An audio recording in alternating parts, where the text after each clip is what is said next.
ખાસ ગૌરવ સાથે મને આજે કહેવું પડે કે આપણો કોઈ પરિવાર બાકી નથી કે જેમણે ગૌ માતા માટે બલિદાન ન આપ્યું. આ બેનો દીકરીની રક્ષા કાજે આહિર સમાજના યુવાનો આગળ આવે, ધડ કપાઈ જાય ફરી તો પણ એ યુદ્ધ શરૂ રાખતા હોય માત્ર ગૌ માતાને રક્ષા માટે.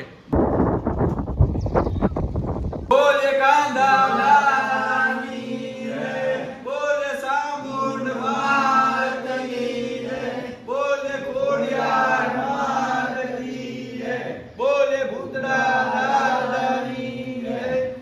આજ રોજ આમ તો રાજુલા તાલુકાનું બાબરિયાધાર ગામ અને સૌરાષ્ટ્રની ધીંગી ધરતીની જો વાત કરીએ તો સૌરાષ્ટ્રના કણકણની અંદર ઇતિહાસ લખેલો છે.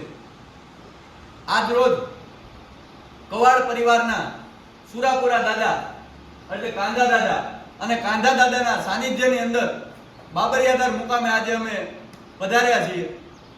ત્યારે આજ રોજ કાળુઆતા કવાડ હુવાતા છે આમ તો, અને અહીંના પ્રમુખની જો વાત કરીએ તો ખાસ હરેશભાઈ અને વલ્લભભાઈ કવાડ જેઓ અત્યારે સુરતની અંદર રહે છે, પરંતુ અહીંયા જો વાત કરીએ તો આપણે જેરા માતા કવાડ ખાસ કરી અને અહીંયા વર્ષોથી સેવા આપે છે. આમ તો 5 વર્ષ જેટલા સમયથી સેવા આપે છે. ને આપણી સાથે કવાડ પરિવારના હુવાતા કાળુઆતા ખાસ આપણી સાથે માંડળ ગામથી ઉપસ્થિત છે. એવી જ રીતે પરવીનભાઈ કવાડ, ભૂપતભાઈ કવાડ, ભાવેશભાઈ કવાડ આપણી સાથે અહીંયા ઉપસ્થિત છે. અને આજ રોજ આપણે ખાસ કરી કાંધા દાદાનો ઇતિહાસ જાણવા માટે થઈ અને અહીંયા પધાર્યા છીએ. અને આપણે કાંધા દાદાનો ઇતિહાસ જે અહીંયા વર્ષોથી સેવા આપી રહ્યા છે એવા જેરા માતાના મુખેથી આપણે સાંભળવાનો છે. જેરા માતા અહીંયા કાંધા દાદાના ઇતિહાસથી અહીંયા બાબરિયાધાર આવ્યા ત્યારથી શરૂઆત કરી અને તમે દર્શક મિત્રોનો ઇતિહાસ જણાવજો. આ કાંધા દાદાએ ગાઉનું પાળ વાળી જતા હતા સુબાઉ, અને સુબાની સામે યુદ્ધ કરી અને ગાઉનું પાળને પાછું વેળ્યું અને બધું દાદા કહારા એના ભાઈબંધ હતા એ યુદ્ધમાં હારે આવ્યા અને યુદ્ધની માલિપા ઘમસાણ જમ્યું. કાંધા દાદાનું મસ્તક કપાણું. કાંધા દાદાએ પછી 13 મસ્તક વાઢ્યા અને બધું દાદા એ મસ્તકને ખોળામાં લઈને બેઠા. એક બાજુ બધું દાદા અરે કાંધા દાદા વાતું કરે અને બીજી બાજુ ઘમસાણ ખેલે છે. એમ ધડ લડી અને 13 મસ્તક વાઢેલા છે. આ કાંધા દાદાના અનેક પરછા છે. અહીંયા ગામના પરગામના નાતના બીજા ત્રીજા જે કોઈ માનતા કરે છે એને સફળ થાય છે. અને આ રોડમાંથી કોઈ નીકળ્યા હોય અને ભી પડી હોય ને તો કદાચ સંભાળ્યા હોય તો એવા પણ ઇતિહાસો છે. એને હોકારો દઈ અને એને જીતાડેલા છે. આ કાંધા દાદા કવાડનો ઇતિહાસ છે. પરિવારને સુખ અને સમૃદ્ધિ ખૂબ આપી છે. જેને જેને કીધું છે ત્યારે એને હોકારો આપ્યો છે. આવા કાંધા દાદા કવાડ અત્યારે જાગતું પીરાણું છે. કાંધા દાદા ખાસ આપણે વાત કરી ભુવાતા કે કાંધા દાદા જ્યારે યુદ્ધ લડતા હતા ત્યારે એમનું મસ્તક કપાઈ ગયું અને કપાઈ ગયા પછી એમણે ટૂંકમાં યુદ્ધ શરૂ રાખ્યું અને એ પછી એમણે કેટલા મસ્તક કાપ્યા? 13 મસ્તક, 13 ધડ એને એનું મસ્તક કપાઈ જતા ફરી એમનું ધડ લડતા લડતા એમણે 13 ધડ બીજા કાપી નાખ્યા. આ ધમાસણ યુદ્ધ લડી અને કાંધા દાદા જ્યારે શહીદ થયા અને એ પછી કવાડ પરિવારની અંદર કાંધા દાદા પૂંજનીય તરીકે એમને પૂંજે છે. પણ ખાસ આજે વાત કરવી આહિર સમાજના એક પરિવાર એવું બાકી નથી કે જેમના આમ તો કહેવાય ને ગૌ માતા માટે જેમણે આહુતિ ન આપી હોય, જેમણે શહીદી ન ઓરી હોય. આપણા આહિર સમાજ ભાગ્યશાળી કહેવાય કે આમ તો આપણે એમના વંશજો છીએ. કાંધા દાદાના કવાડ પરિવારની વાત કરીએ, કવાડ પરિવાર ભાગ્યશાળી કહેવાય કે આવા સુરાપુરા દાદાના એ વંશજો છે. અને જેમનું ધડ વિચાર કરજો, કલ્પના કરજો. આ કલ્પના કરીએ ને તો આપણને વિચાર આવે કે આજનો યુવાન કઈ દિશામાં ભટકી રહ્યો છે. આ આપણા સુરાપુરા દાદા કે જે માત્ર એમનો કોઈ સ્વાર્થ જ નહીં, સ્વાર્થ વગર ગૌ માતા માટે પોતાની આહુતિ આપી દેતા હોય, બલિદાનો આપી દેતા હોય અને એમનું ધડ સૌદ ધડ બીજું કાપી નાખતું હોય. જ્યારે એનું ધડ કપાઈ જાય ફરી તો પણ એ યુદ્ધ શરૂ રાખતા હોય માત્ર ગૌ માતાને રક્ષા માટે, ગૌધનને બચાવવા માટે, કોઈ સ્વાર્થ વગર. અને એમનો આપણે વંશજ અને આપણે આજનો યુવાન વ્યસનની દિશામાં આગળ વધી રહ્યો છે. આજનો યુવાન શું નથી કરી રહ્યો.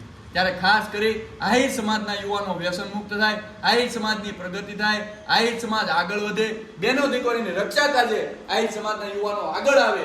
આ ખાસ કરી અને આ માટે થઈ અને આપણે ગામડે ગામડે જઈએ છીએ કે ભાઈ આપણા સુરાપુરા દાદા છે એ શું કરીને ગયા છે, તો આપણાથી શું કરાય, આપણાથી શું ન કરાય એ જાણવા માટે થઈ અને તમામ પરિવારના ઇતિહાસ જાણવા માટે જાય છે. પણ ખાસ ગૌરવ સાથે મને આજે કહેવું પડે કે આપણો કોઈ પરિવાર બાકી નથી કે જેમણે ગૌ માતા માટે બલિદાન ન આપ્યા હોય. આજે એટલા પરિવારમાં ગયા, જેટલા પણ પરિવારમાં ગયા એ બધા જ સુરાપુરા દાદાએ ગૌ માતા માટે બલિદાન આપ્યા. આજે આપણો આહિર સમાજ ભાગ્યશાળી કહેવાય કે આ આપણા સુરાપુરા દાદા આવા કાર્યો કરીને ગયા છે. ત્યારે ખાસ કરી આજના યુવાનોએ સત કાર્ય કરવું જોઈએ, સમાજની પ્રગતિ થાય, સમાજને સાચી દિશા મળે એ જ રીતે કામ કરવું જોઈએ અને નશાથી દૂર રહી અને આજનો યુવાન આ જે બધા વિચારો છે ને આજના યુવાનોમાંથી લુપ્ત થતા જાય છે, એ ફરીવાર સમાજમાં આજના આ વિચારો ફરીવાર સમાજની અંદર પ્રસ્થાપિત થાય અને આજના યુવાન સત્કાર્ય તરફ આગળ વધે એ માટે જઈ અને ગામડે ગામડે જઈ જાગૃતિ લાવીએ છીએ. તો ખાસ કરી અને બીજું જેના માતા કે ભૂતળા દાદાને પસંદ કઈ રીતે થયા હતા એ કહાની થોડી તમે જણાવો. પહેલા તો હું કહું છું, યાદવ આહિરનું ગોત્ર અત્રી છે, માતા અનસુયા છે, બરોબર, અને એના 3 પરિવાર છે. હા, દુર્વાસા ઋષિ, ચંદ્ર અને ગુરુ દત્તાત્રેય. જો જુનાગઢની ટોચમાંથી દુનિયા જો પૂજતી હોય એવો આપણો બાપ છે આહિર યાદવ બધાયનો, બરોબર. તો આપણે હું કરી રહ્યા એનું આપણે થોડુંક ધ્યાન દઈ અને ધર્મ આગળ રહેવું જોઈએ, બરોબર. અને બીજું કે કાંધા દાદાના બાપાને સુણા ગામે 100 વીઘાનું ખેતર હતું. ત્યાં ભૂતળા દાદા પ્રગટ થયા, 6 મહિના હોકો પીધો અને પછી હોકો દાદાએ હળને હાલે બાંધી દીધો અને પછી ભૂતળા દાદાએ બાળકનું રૂપ લીધું અને કીધું કે મને હોકો આપો એમ.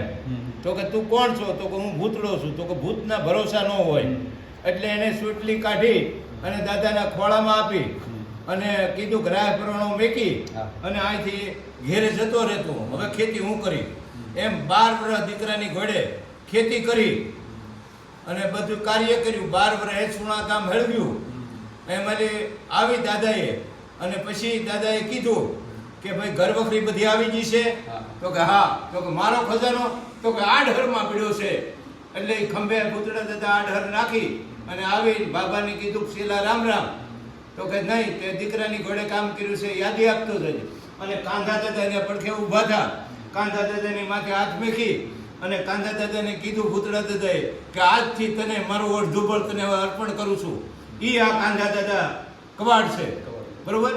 આજ અને પછી એ ખોડિયારને ખોળે બેઠા અને હાલની તકે કોઈ બી માણસ કવાડનો છોકરો આશા દલથી જો ભૂતળા દાદાને ભજે અને કાંધા દાદાને ભજે એટલે કે એટલે એનો ભારો સડી જાય. બાયું સંભારે તો એનું ગાંહડી સડી જાય અને ઘેર ઘોડિયું હાલતું હોય અને છોકરાને ડેલો દઈને ઉયા જાય તો ત્યાં હિસકો ચાલુ હોય. આ પરસો કાંધા દાદાના છે. એટલે આ આપણો ઇતિહાસ છે, આ પરચા છે અને આ આપણો ઇતિહાસ સૌરાષ્ટ્રની ધરતી ઉપર આપણે બધા ભાગ્યશાળી કહેવાય. તો સૌરાષ્ટ્રવાસીઓ ભાગ્યશાળી કહેવાય કે આપણા વિસ્તારની અંદર અને એમાં આપણે તો ખાસ કે આપણા પરિવાર અને આપણા સમાજની અંદર આ બધા સુરાપુરા દાદાઓ થઈ ગયા છે. બીજું કે અહીંયા 21 સાલથી આખા સમસ્ત કવાડ પરિવાર 51, 52, 53 ગામ છે એ બધાએ થઈ અને 2021ની સાલથી અહીંયા જે ભંડોળ કર્યું છે, ફૂલની તો ફૂલની પાંખડી આપી અને આ જગ્યાનો વિકાસ કર્યો છે. જય કાંધા દાદાની જય, ભૂતળા દાદાની જય, ચામુંડ મા